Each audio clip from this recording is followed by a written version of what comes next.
જય શ્રી કૃષ્ણ મિત્રો, આજે આપણે જાણીશું કે કેવી રીતે દુર્યોધન પાંડવોને શ્રાપ મળે તે માટે દુર્વાસા મુનિને ઉશ્કેરે છે અને ભગવાન સૂર્યદેવ દ્રૌપદીને શું આશીર્વાદ આપે છે. પાંડવોની પત્ની દ્રૌપદી પરમ ભક્તિ અને સત્કર્મ માટે પ્રખ્યાત હતી. જ્યારે પાંડવોને કૌરવો દ્વારા 12 વર્ષ માટે અજ્ઞાતવાસ ભોગવવાનો શાપ મળ્યો હતો, ત્યારે તેઓ દેશના વિવિધ ભાગોમાં ભટકતા હતા. જ્યાં પણ તેઓ રોકાતા ત્યાં મોટી સંખ્યામાં સંતો, યતિઓ અને ગુરુજનો એમને ભેટવા આવતા. આવા સંજોગોમાં પાંડવો માટે દરેકના ભોજનની વ્યવસ્થા કરવી અત્યંત મુશ્કેલ બની રહેતી.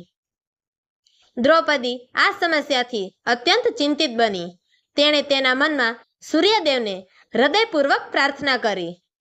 સૂર્યદેવ તેની ભક્તિથી પ્રસન્ન થયા અને એને એક દિવ્ય અક્ષય પાત્ર આપ્યું. આ પાત્રમાંથી જ્યાં સુધી દ્રૌપદીએ પોતે ભોજન ન લીધું હોય ત્યાં સુધી અનંત ભોજન ઉપલબ્ધ રહેતું. આ પાત્રના કારણે પાંડવો અને તેમની મુલાકાતે આવતા સાધુઓ માટે ભોજનની કોઈ કમી રહી નહોતી. કૌરવો પાંડવોની સમૃદ્ધિ અને સફળતાથી હંમેશા ઈર્ષ્યા કરતા. તેઓ પાંડવોને હેરાન કરવા માટે નિત નવા કાવતરા ઘડતા. એક દિવસ દુર્યોધને એક ચતુર યુક્તિ ઘડી. તેને ખબર હતી કે પાંડવો પાસે અક્ષયપાત્ર છે, પણ તે માત્ર દ્રૌપદીના ભોજન લીધા પછી ખાલી થઈ જાય છે. આ જાણીને તેણે પ્રસિદ્ધ ઋષિ દુર્વાસાને પાંડવોની નજીક મોકલવાની યોજના બનાવી. દુર્યોધને દુર્વાસા મુનિને કહ્યું કે તેઓ અસંખ્ય શિષ્યો સાથે પાંડવો પાસે જાય અને ભોજન માટે માગણી કરે. પાંડવો પાસે અક્ષયપાત્ર છે એટલે તેઓ નિશ્ચિતપણે ભોજન પીરસી શકશે. દુર્વાસા મુનિ આ વાત સાંભળીને પાંડવો સુધી પહોંચ્યા અને એમણે જણાવ્યું કે તેઓ પોતાના શિષ્યો સાથે ભોજન લેવા આવ્યા છે. જો કે તે પહેલાં તેઓ નદીએ સ્નાન કરવા જશે અને ત્યારબાદ ભોજન લેશે. દ્રૌપદીએ ત્યારે જ ભોજન લઈ લીધું હતું અને અક્ષયપાત્ર સાફ કરી નાખ્યું હતું. હવે એ પાત્રમાંથી વધુ ભોજન મળી શકે તેમ ન હતું. તે ગભરાઈ ગઈ, કેમ કે દુર્વાસા ઋષિ ખૂબ ક્રોધી સ્વભાવના હતા. જો તેઓ અને તેમના શિષ્યોને ભોજન ન મળે તો તેઓ પાંડવોને ભયંકર શ્રાપ આપી શકે. પાંડવોને તરત જ સમજાઈ ગયું કે આ બધું દુર્યોધનનું કાવતરું છે. તેઓ દુર્વાસાને શ્રાપ આપતા રોકી શકે તેવા કોઈ ઉપાય શોધી રહ્યા હતા. ત્યારે દ્રૌપદીએ હંમેશની જેમ શ્રી કૃષ્ણનું સ્મરણ કર્યું અને ભક્તિભાવે પ્રાર્થના કરી. દ્રૌપદીની વેદના સાંભળીને શ્રી કૃષ્ણ તરત જ પ્રગટ થયા. તેમણે હસતા હસતા કહ્યું કે હું ખૂબ ભૂખ્યો છું, કંઈક ખાવા માટે આપો. દ્રૌપદીએ નમ્રતાથી જવાબ આપ્યો કે ગોવિંદ, હવે તો પાત્ર ખાલી થઈ ગયું છે.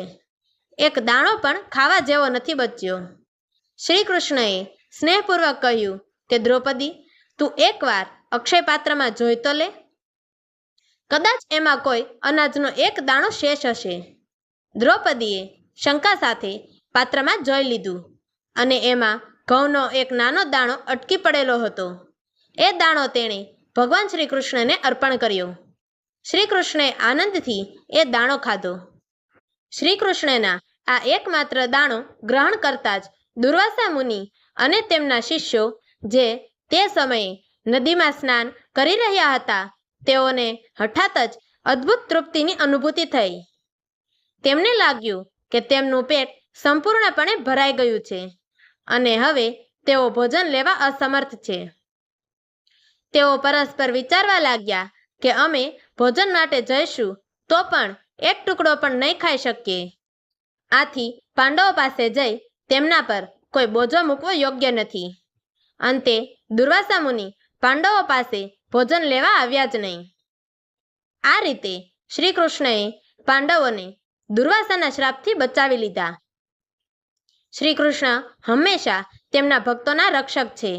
જે લોકો શ્રદ્ધા અને ભક્તિથી તેમનો આશરો લે છે, તેઓ કદી પણ મુશ્કેલીમાં એકલા પડતા નથી.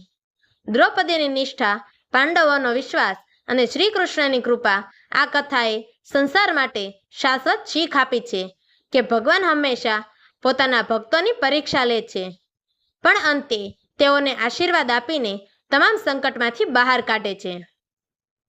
તો મિત્રો, તમને અમારી આ વાર્તા પસંદ આવી હોય તો અમારી ચેનલને લાઈક કરજો, શેર કરજો અને આવી જ અવનવી વાર્તાઓ સાંભળવા માટે નીચે આપેલા બ્લેક બટનને ક્લિક કરી અમારી ચેનલને સબસ્ક્રાઇબ જરૂરથી કરજો. તો મિત્રો, અમારી આ વાર્તાને છેલ્લે સુધી સાંભળવા માટે તમારો ખૂબ ખૂબ ધન્યવાદ. જય શ્રી કૃષ્ણ. હર હર મહાદેવ.